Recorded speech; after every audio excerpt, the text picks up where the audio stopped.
if you'd like me to. Hello and welcome to the Turn 4 podcast. I am your host, Dan Maldonado. If this is your first time listening, welcome. If you're a regular listener, welcome back. This podcast gives a fan's perspective on motorsports, particularly IndyCar. Got that one wrong, Timmy. I didn't read it.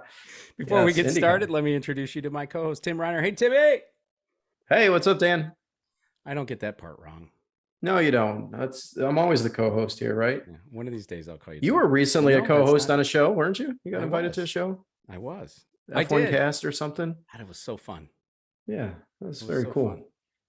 Got some good questions there. Got to offer my opinion on Formula One and some of the things that were changes that we're looking forward to next season. Got to do like a small segment of that. So that was fun. I think a thank you's in order, right? I get my pleasure. seat back. Someone else was in my seat. My son was in my seat. Can you believe that? And he was running a podcast for his high school class. And so Dan was the co-host, which was good. And he got an excellent grade, as we just discussed before we came on air. Almost 100%. Call it 99. Yeah. Thrilled for him. Yeah. He did a nice job. He prepared and he did a really nice job. So yeah, kudos to him. Yeah. Good. Is it good to be back in the host seat? I'm just asking you. It is. I like to be in control, as you know. Nothing wrong with that, right? That's how you roll. Bit of a control freak, but nonetheless, just a little bit. Like to be in control. So that's why we're a good match, because I'm good to just sit in the passenger seat and ride along. Yeah. Are you ready for Daytona? I am ready. That's coming up, isn't it? You're not as ready as I am. Like, you don't have the winter hat. I have not packed. You don't have the gloves. You don't have the poncho. I still need my gloves and hat. I don't know what you're doing when you're going out these days here in Michigan. If you pack hat, gloves, blanket, whatever you packed, I have no idea. Do you not know me by now to know that I have multiple versions of all of that? Like every coat I own has a pair of gloves in the pockets. Oh my goodness. I did not know that you were that. And I also have a pair of gloves in my car. Oh. Along with a coat. Don't you have a heated steering wheel? In my you car. don't need. Yeah. Well, you never know if something happens. I guess. Yeah, you should always be ready. So I'm ready, but I'm not as ready as you are. My bags are not packed. And I'm actually leaving a day before you because I have some stuff to do there prior to. And ridiculously, you expect it to be warm. It is going to be warm. It's going to be like beautiful during the day until the sun 70s. goes down, and then it's going to be, Arctic. Well, not like last year. Last year was super What makes cold. you think otherwise? I've looked at the forecast. It said it's going to be in the 50s. Last year, it was like in the 30s. It was chilly, almost freezing. Yeah, I'm not buying it. It's going to be cold. They almost had to put salt on the track. If it was going to precipitate in the evening, they would salt it. Yeah. The only thing I'll tell you is bring your own blanket.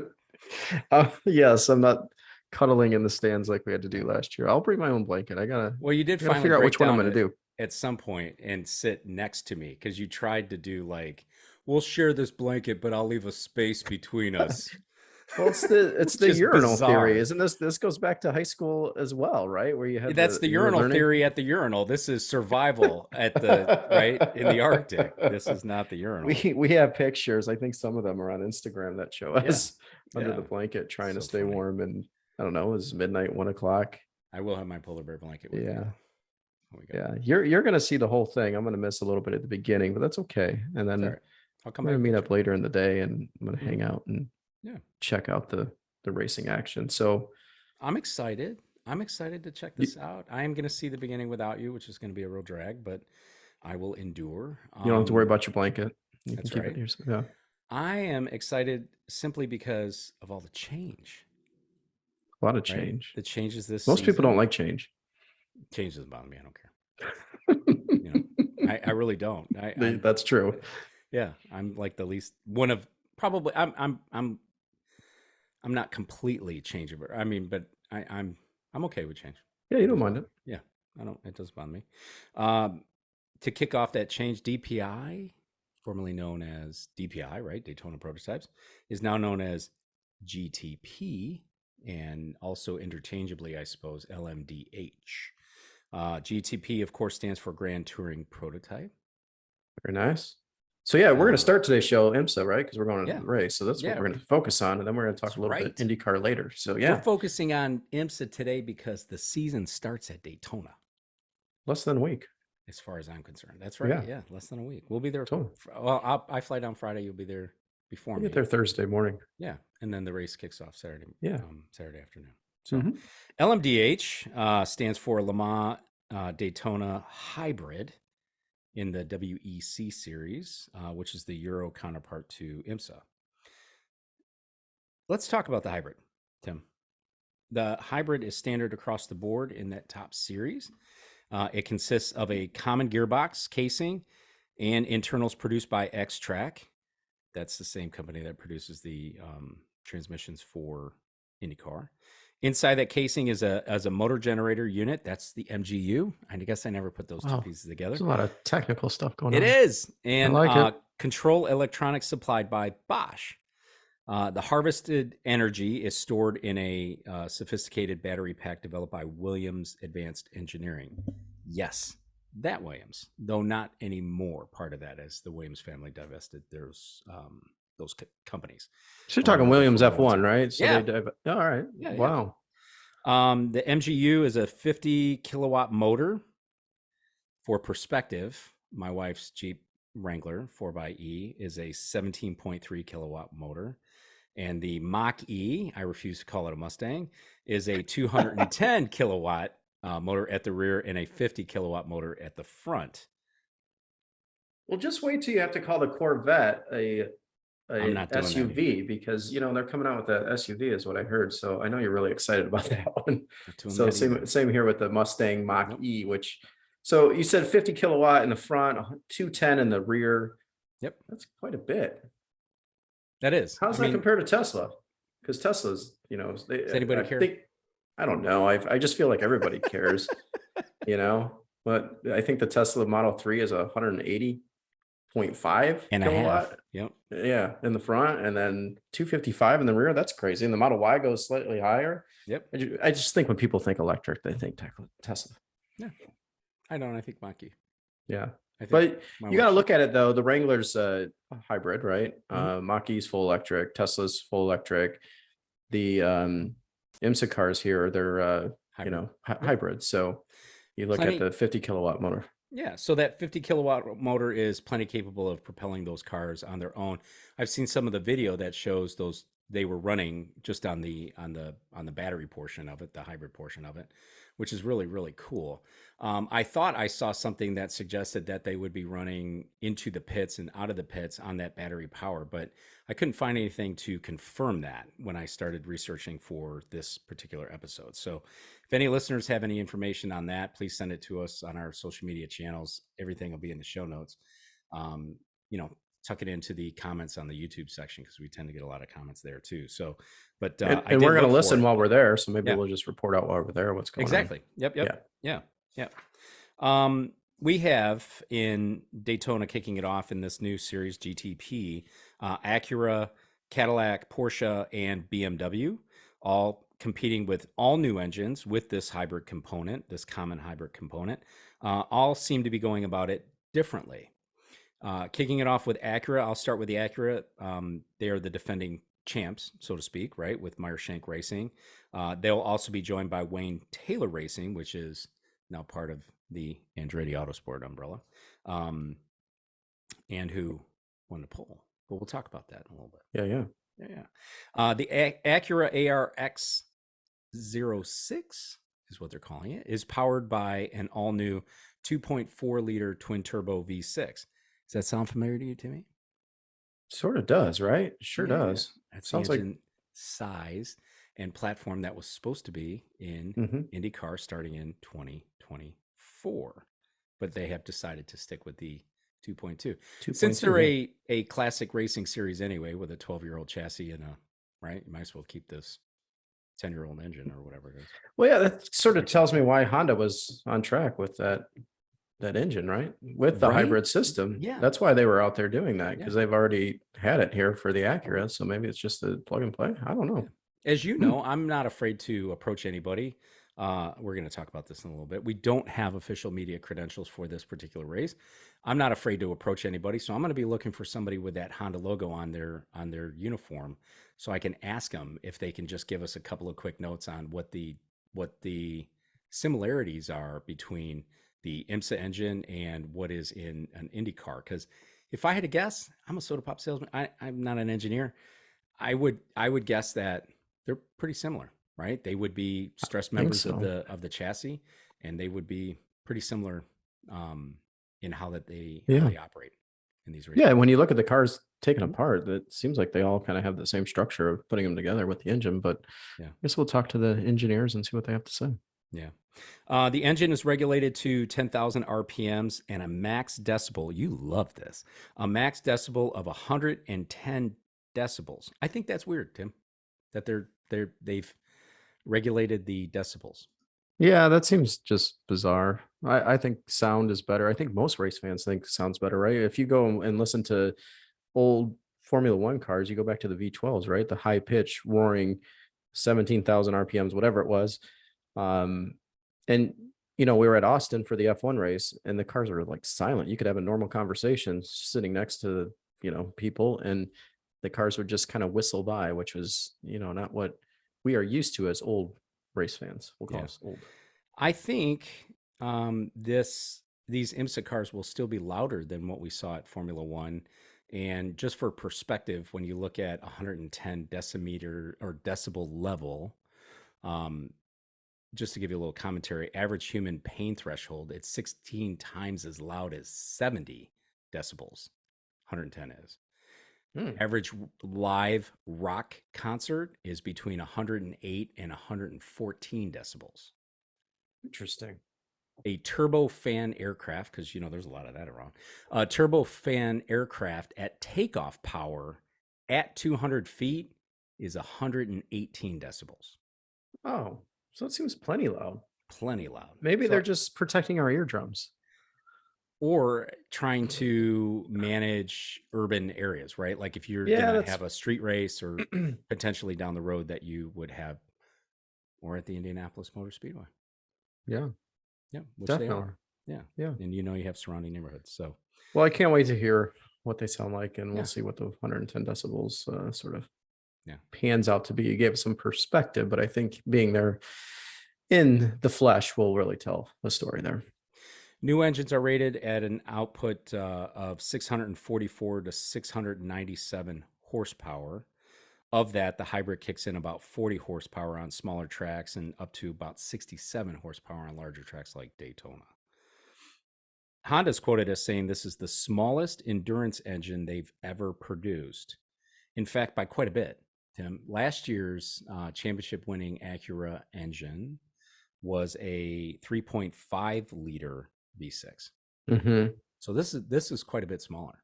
It is quite a This bit is for quite a bit sure. And I smaller. wonder why they went that route. I wonder if they were preparing for both series. I And I can't help but think they were. yeah, and There's go, we're going to make one platform. We're going to make it work for both of these series. And we're going to, have an endurance version, and then we're going to have an IndyCar version. And the IndyCar version only needs to go at the most, as we all know, 500 miles. right. It's almost too coincidental to be coincidental, Hmm. right?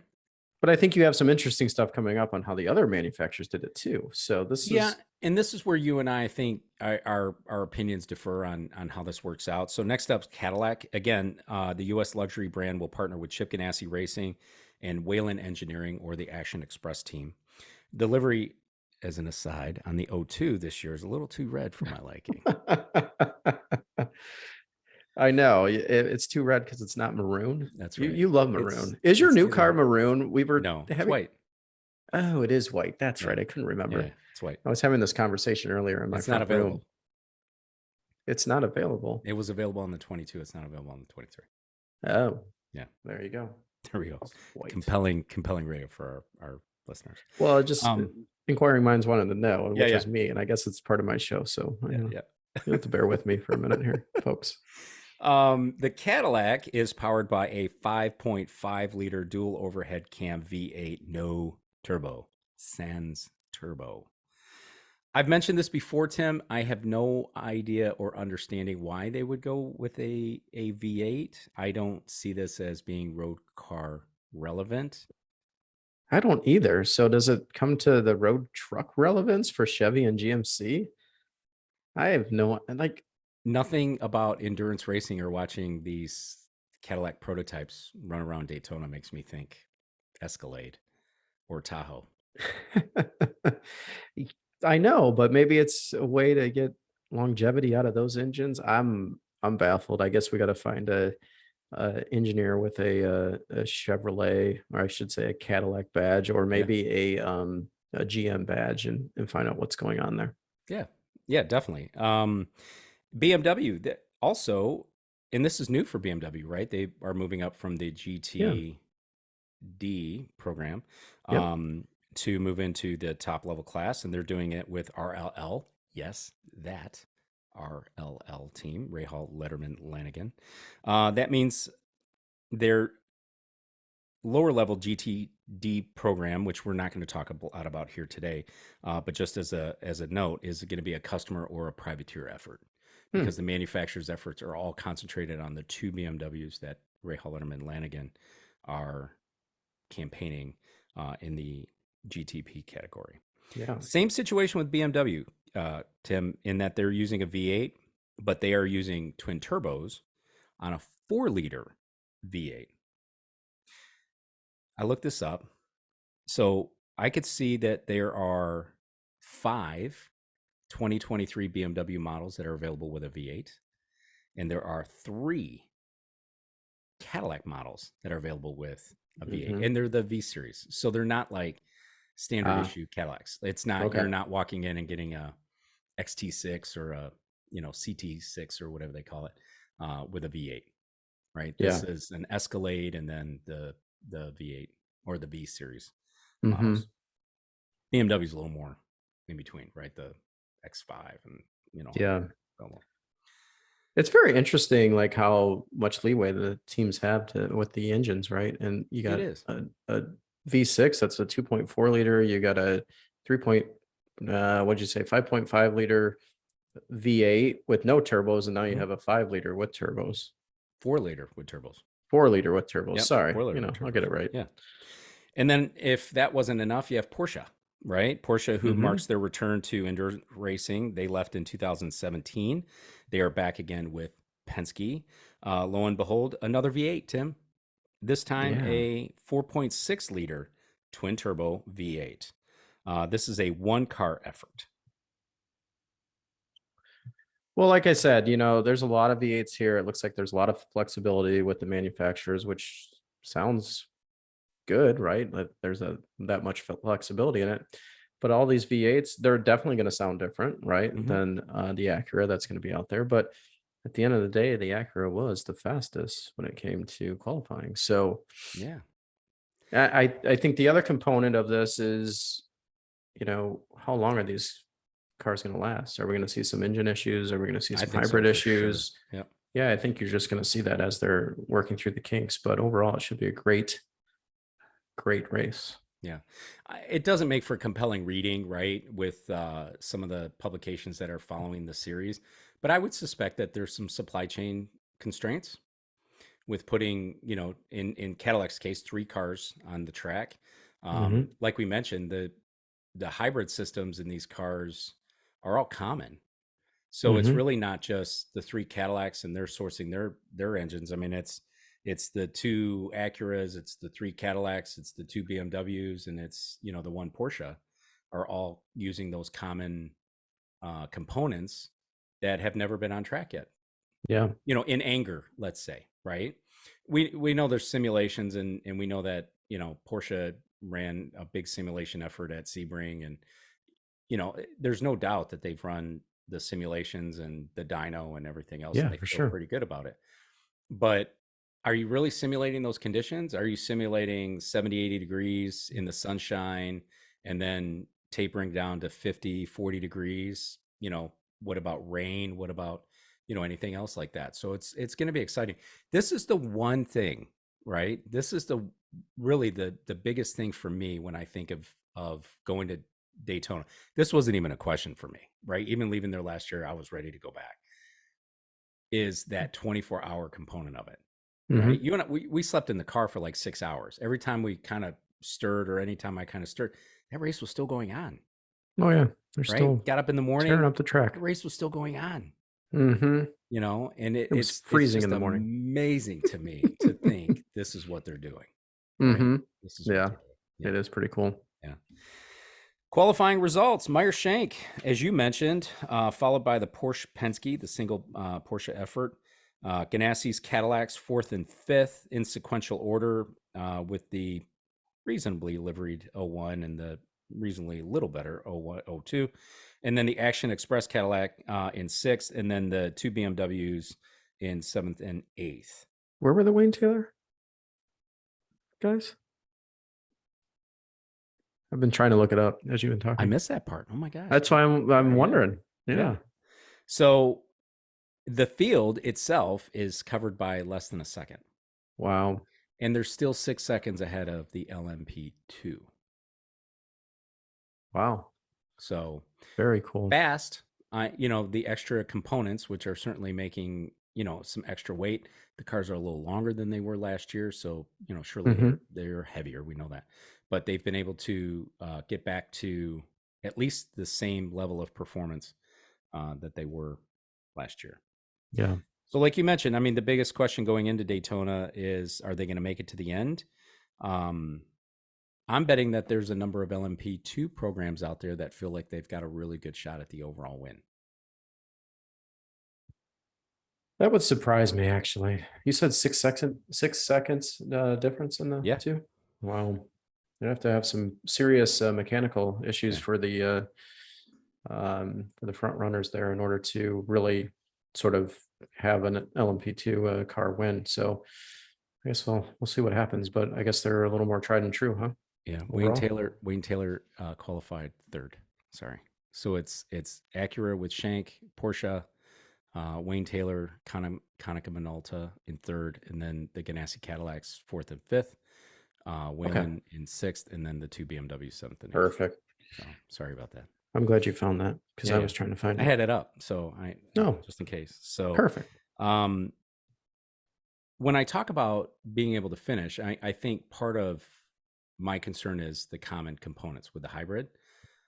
But honestly, I'm very concerned about the Honda, right? We want to call it the Acura, whatever, right? I'm a little worried about the Honda. It is a drastically different platform than it was last year, right? Cadillac this year, 5.5 liter V8 with the hybrid components, all new platform is what they claim. Do you know what they ran last year? 5.5 liter V8.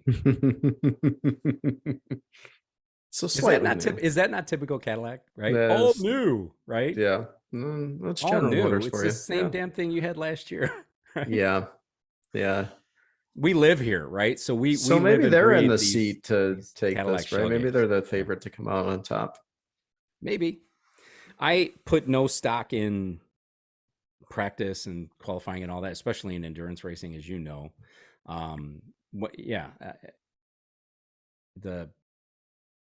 They've been fast all weekend, and we see that Shank is picked up right where they left off, but anything can happen. Well, it's surprised. I heard a lot of buzz around Porsches being a little having slow straight line speed, but they qualified second, so that's very interesting. Having heard that, I think endurance racing, because you have the specter of balance of power, and you're obviously not going to get a balance of power situation happening right now. But because of this looming balance of power between the cars and what the sanctioning body will do, I think there's sandbagging galore going on out there. And as you know, Tim, we're fans of IndyCar, and we've been fans of IndyCar for 30 plus years, right? Penske is the king of sandbagging, not showing his hand until he needs to. Yeah, that's a good point. If you look at a lot of the Indy 500s and how they sit back, and then at the end of the race, they're up there, which hasn't been for a while, but they used to do that all the time. Yeah. Nonetheless, I'm looking forward to it. This is my third trip. This is your second. Correct. Yeah. What do you want to do different, or what do you want to see that you might have missed last year? Oh, that's a good question. I was going to say I want to stay under my own blanket this year, but otherwise, I don't maybe see more of the night racing, right? So we sort of left at 12:30, 1 o'clock, and got back at 6 as soon as the sun was coming up, right? Yeah. maybe see some of that middle of the night racing. I know that takes some dedication and it'll screw up our sleep patterns, but maybe that's what I want to do. We spent some time in the infield last year. I want to do that as well. I enjoy being up in the grandstands too, because you can see the whole track and even at night with everything going on. And I definitely want to see the fireworks again because they do the fireworks Yeah, that every was year. fun. Yeah, that was fun. What about you? Same. I want to do whatever we can to try to stay, in the grandstands a little further in the night and see what that racing looks like at 1:30, 2 o'clock in the morning. I turn into a pumpkin at like 10:30, as you know, right? So that's going to be a challenge for me, but I really do want to see a little bit more of it, as much of it as we possibly can. I mean, we bailed last year. It was cold. We were tired, and it was hard to kind of manage that. But if we get the layers right and we get the blankets right and all that, I think we can definitely. Yeah, and I think we're see about a little 20 bit more degrees of it. warmer this year. That'll help. That's what you think, but you know how much faith I got in that? I got more faith in practice times. Well, I can't wait to see how big of a suitcase you bring with all your blankets and pillows. My carry-on, my regular carry-on. I'm a great packer, as you know. I travel a lot for work, so I can. You know how to do it. Yeah. So I'm gonna forego any info in the other classes in the essence of time. I do want to say that Kevin Magnuson has withdrawn as he recovers from hand surgery. He just had like a small cyst or something removed from his hand. And, the bigger picture for him is being ready to kick off the Formula One season. Will Power, who was a late add, is also a recent withdrawal. He has opted to stay home, rightly so, to attend to his wife, Liz, who's having kind of a tough go with her recovery following some back surgery. Mm-hmm. So, we wish Liz and Will and Bo all the best in this recovery. And we look forward to seeing her back at the track chewing on bottles. That's against the will of her dentist. And I think she stopped doing that because her dentist said, you can't do that. Why? I wouldn't. That's her thing. Yeah, it just messes your teeth up. Yeah, I guess. If you want to chew a bottle, chew a bottle. That's right. Tim, how about a little IndyCar news? Yeah, so let's do it. IndyCar news. There's a lot of news. Let's do it. There is actually. Yeah. Foyt released images of the number 88, which I find interesting.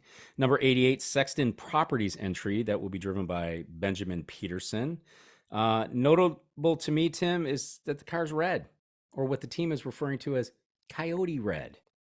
Yes, I did see that. Big deal or big deal? It's a big deal. I think the biggest deal is that it's number 88, and who just had their 88th birthday? Anthony Joseph Foyt. There you go. So I think that's the big deal rather than the Coyote Red. But the Coyote Red was the color that he won one of his 500s, or maybe two, his 500s with that Coyote Red. So God, I hope they're not putting a lot of faith in luck. Well, let's hope not, because luck doesn't get you anywhere, right? You got to have the right people in the right place to make it happen. Yeah.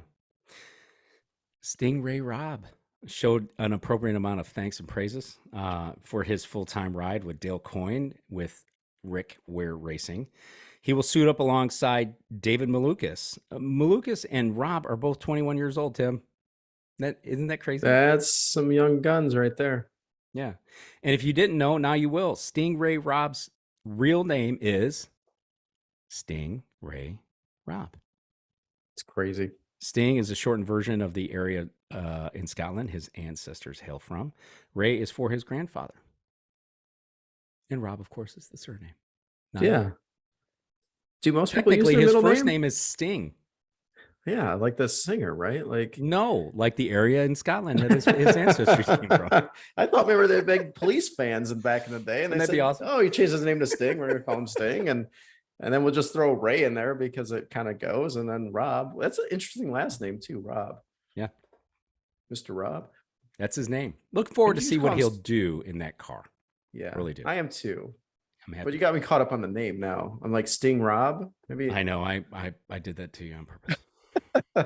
I'm interested to see what happens. I'm glad it's good to see people from Indy Lights, next Indy, whatever you want to call it, right? moving up. F2 or F3 guys coming over here with Formula One backing or European, just taking rides. He's younger than I thought he was. Yeah. So that's interesting. So we'll see what he does. He's a big dude, right? To be in an IndyCar, Tall. he's not. Yeah. They're tall, obviously slender, but tall. Yep. So we'll see what happens. But it's a good seat, right? I Dale love these Coyne's tall, seat. thin guys. They look like they have their necks are like the same size as their heads. Like it's just, Yeah, it is. That is true. it's got a Well, whole. you got to have very strong necks to drive Indy cars, Yeah, right? There's a got lot all of that. lateral G's. Mhm. That can only mean one piece of news left, Tim, as it relates to filling rides to getting to 27 full-time cars. 27. That's a lot. Sato-san. I know. And the number 11, an oval-only program at Chip Ganassi Racing. This is the Dallara Honda that will be regularly driven by Marcus Armstrong on the road and street courses. Tim, I expect Dan? one win out of Sato-san this year.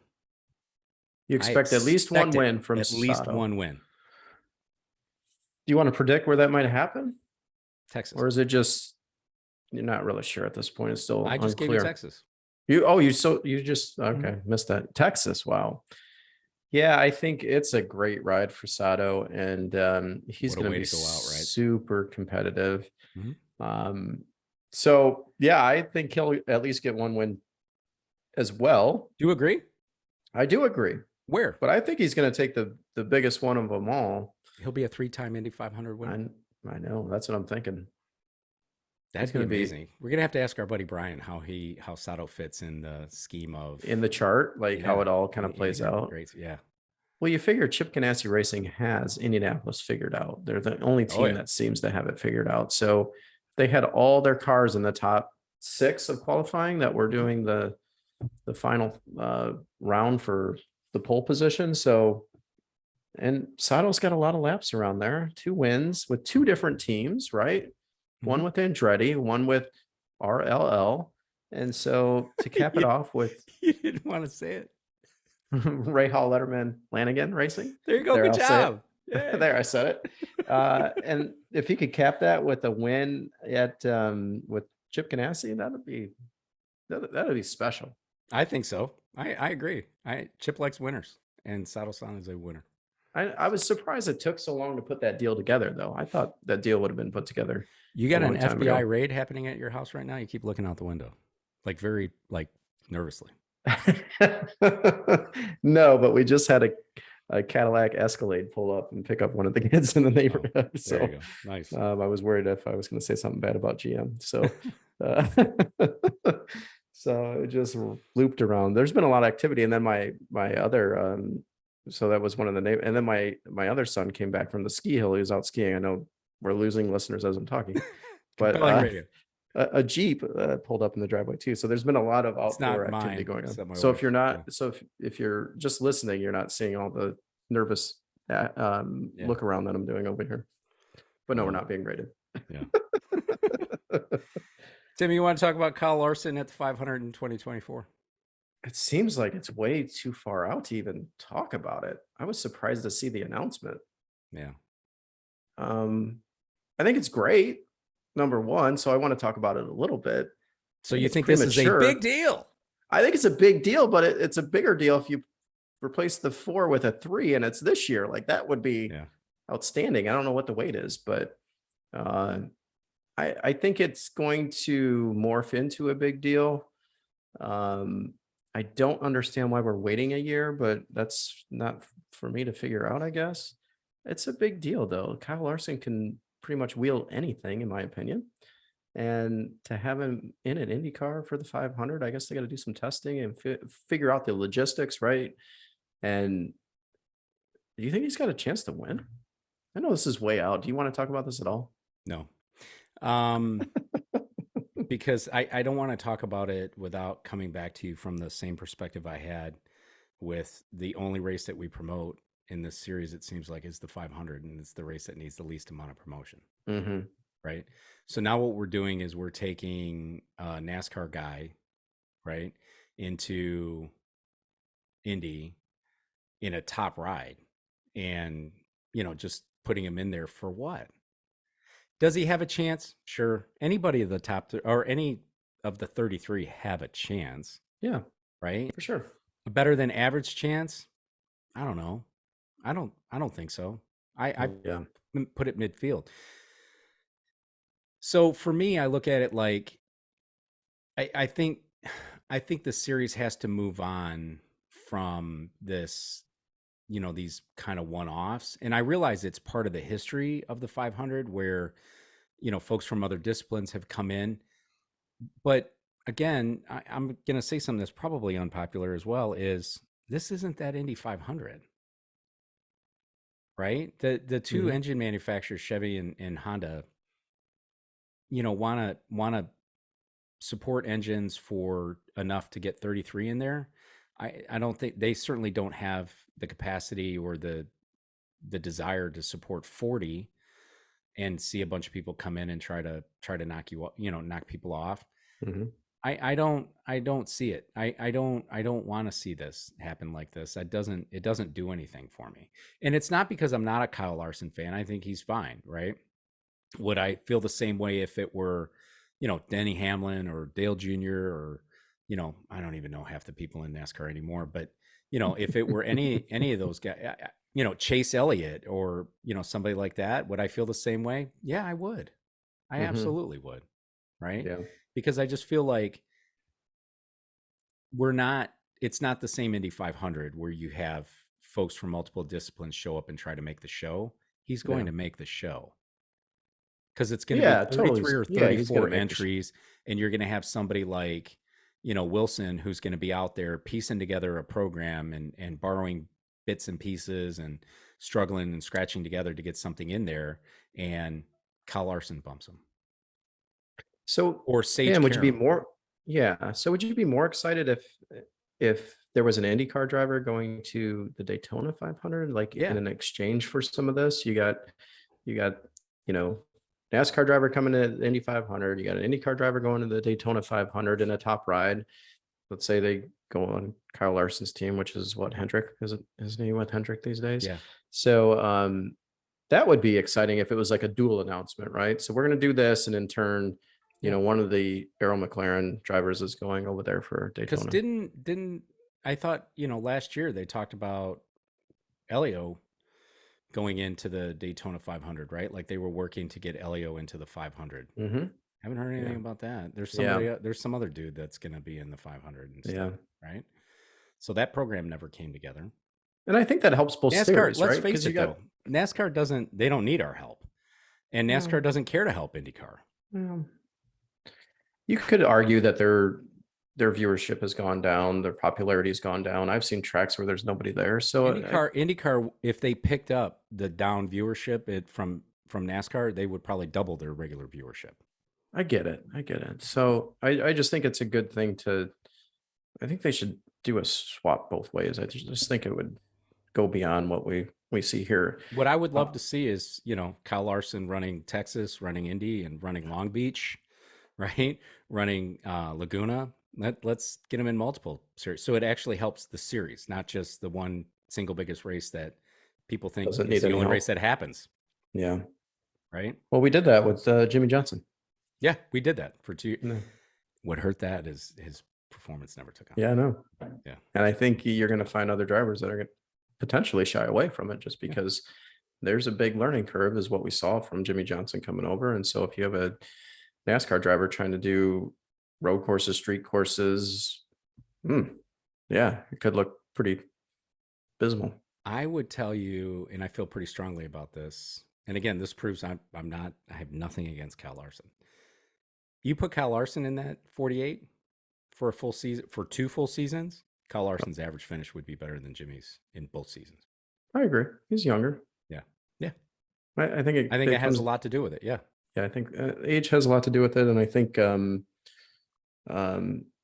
Kyle's able to go and just get into anything and drive, it seems, Mhm. wasn't he just at the Chili Bowl, and he does different things. So So was your he's guy. What's his name? Santino Ferrucci. Is that Yeah, you? with the hat. You almost bought me that hat, huh? Seeing if I was going to wear it. Almost. Almost. Oh Lord, can't wait to see what comes out of the suitcase when he shows up in Daytona. Kyle Larson is 30. And Jimmy's already middle 40s. Yeah. Well, Kyle's he's a hot shoe, so we'll see what happens. I'd love to see him on maybe he'll do the Grand Prix as well at Indy. That might get him. He That'd be can do that. When? How? He has no time. Barely enough time to do the 500. Well, Too many I guess we'll races see. in NASCAR. Like 62. I know it's way too many, but 40 some? I don't know. It's way Yeah, up there. what it is. Yeah, 30 something or whatever. Yeah, That's a lot. that's all Let's I put it have. that way. Timmy, Uh, I don't have a whole lot left. Did we talk about the Argentinian we did not. t- taking over the Juncos Hollinger or going into the Second car, yeah. second Finally, car, the 78. So yeah, that was announced as well, and it's sponsored, which I Augustine thought was Canapino joins Juncos Hollinger Racing in Mhm. the second car, the number 78. 32-year-old Argentinian. He's the one that did the demo, Yeah, the demo laps in Argentina to build excitement for it. yeah, and I thought Ironically, going to be supported by who? it's going to be supported by the National Bureau of Tourism and Yeah. Promotion, and they're going to feature Visit Argentina Mhm. across the 17 race IndyCar calendar. Yeah, I think that's exciting. That is cool. Yeah, And I had we to like look at that our team, notes right? to That's see if, one of our favorite teams. yeah, so that'll be good. I guess I Mhm. wasn't expecting it to be him, but at the end of the day, it made sense after they did all the promotion and stuff like that. So that just leads me to believe there's going to be an IndyCar race very soon in Got to be Argentina. somewhere, right? You would hope Yep. that it would be somewhere in South America, which, Yep. I mean, it's always been a, a hotbed of IndyCar support, right? So, Mhm. yeah, And then someone got married, right? he did. Dalton Kellett. Yeah, that was the other IndyCar news that was out there. That's right. So congrats to him and his bride, right? Yeah, congratulations to Dalton Kellett. Dalton is not running in Indy anymore, right? He's kind Yeah, of dropped off that, wasn't able to put a program together with that, unfortunately. But but he's still part of the IndyCar family. he is. Yeah, Nicole Westra, the Oh, former Nicole Westra, right? yeah. Nicole Nee Westra. Very, very cool. He looked like he had a pretty fun time on his honeymoon too, right? They stayed in like an igloo or something. It was pretty Yeah. cool following him Yep. on It Instagram looked pretty and, neat. and Twitter. So yeah, Dalton Kellett got married. Congratulations, Dalton. Nicole. Congrats. Congrats.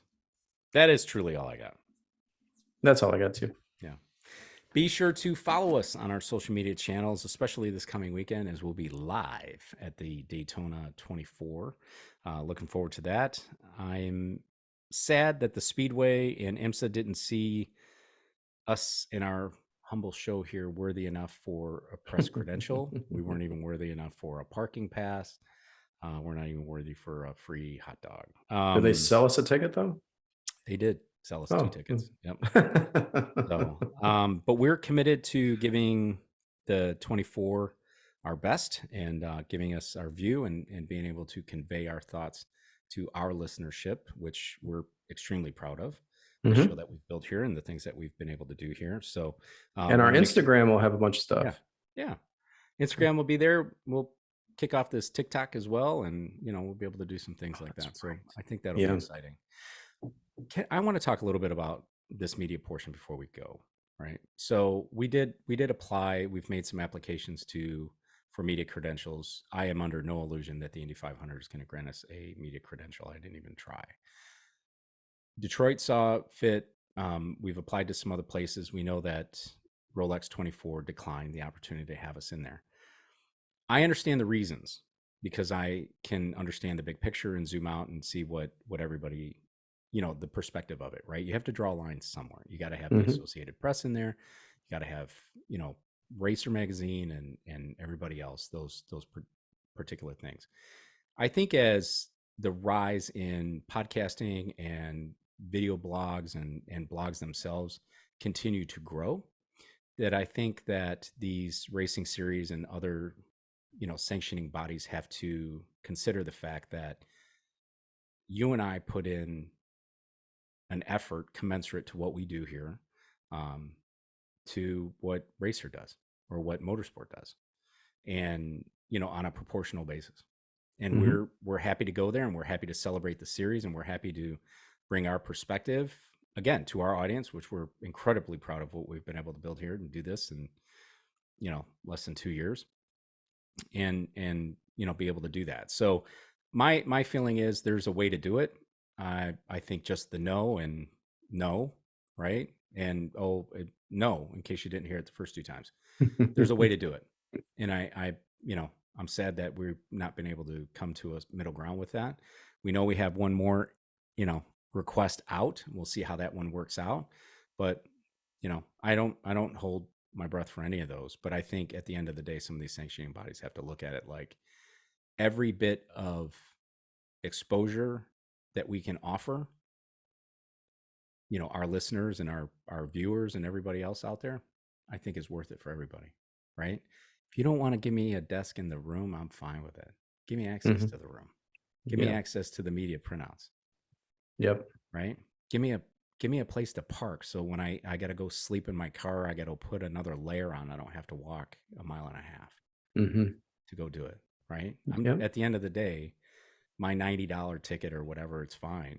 But the exposure that we're bringing, and we're talking about their series on an ongoing basis, I think is, worth more than the $50 that they would have, had to eat to technically give us a parking spot. Yeah, I get it. Totally. All I got. It's my 2 cents. And even the hat. So if anybody's watching on YouTube, you got the Rolex 24 hat. I don't wear it very often because it's white. I'm horrified of getting it dirty. Well, it's going to match your new car, so you're going to wear it more often. Yeah, it's fine. So, my new car that alleges to have a washer on the rear washer on the camera. On the camera, yeah, I'm excited. You'll have it. You'll be so excited. Can't wait. Thanks everybody for listening. Be sure to watch our social media channels as we come to you live from the Daytona 24. Yeah. We'll talk to you next week. Thanks. Take care.